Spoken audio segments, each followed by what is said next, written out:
এটা গতকাল বাচ্চাকে টিফিনে দেওয়ার জন্য আমি বানিয়েছিলাম, তো একটুখানি আপনাদের সাথে শেয়ার করলাম।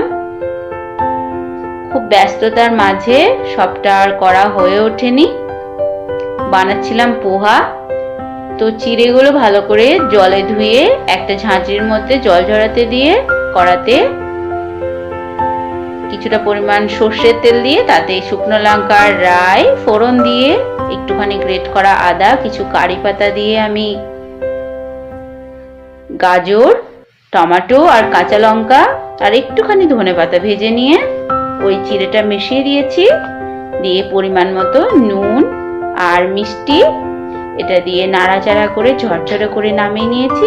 আর একটা খুব গোপনীয় ব্যাপার হচ্ছে, এর মধ্যে আমি একটুখানি চানাচুর দিয়ে থাকি যাতে করে ফ্লেভারটা খুব সুন্দর হয়। যেহেতু আমার কাছে আলাদা কোনো বাদাম ছিল না, তো চানাচুরের একটু বাদাম বাদাম মতন বেছে নিয়ে আমি শেষ মুহূর্তে ছড়িয়ে একটু মিশিয়ে নামিয়ে দিয়েছি। এতে করে একটা চটপটা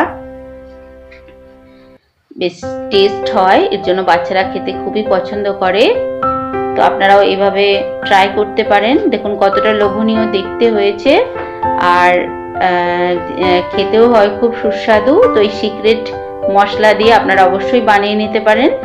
তো কেমন লাগলো বন্ধুরা পোহাটা আমাকে কমেন্ট করে জানাবেন। আর আপনারাও এইভাবে বাচ্চাদের টিফিনে দিতে পারেন। আর ভাতের মধ্যে বানিয়ে নিয়েছিলাম, খুব সাধারণ খাবার ছিল, একটুখানি ফুলকপি, গাজর, সয়াবিন এই সমস্ত দিয়ে একটা সবজি, আলু সেদ্ধ আর একটা ডিম সেদ্ধ, একটুখানি নুন ছড়িয়ে দিয়েছি আমি।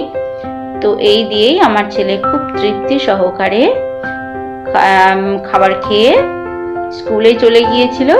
তো আপনাদের কেমন লাগলো আমার এই ছোট্ট ভিডিওটা অবশ্যই কমেন্ট করে জানাবেন। পাশে থাকার অনুরোধ রইল। তবে আজ এই পর্যন্ত, সবাই খুব ভালো থাকবেন। নমস্কার বন্ধুরা। তো অন্যান্য ভিডিওর মতো আমার এই ভিডিওটাও দেখবেন, পাশে থাকবেন। এতক্ষণ সাথে থাকার জন্য অসংখ্য ধন্যবাদ।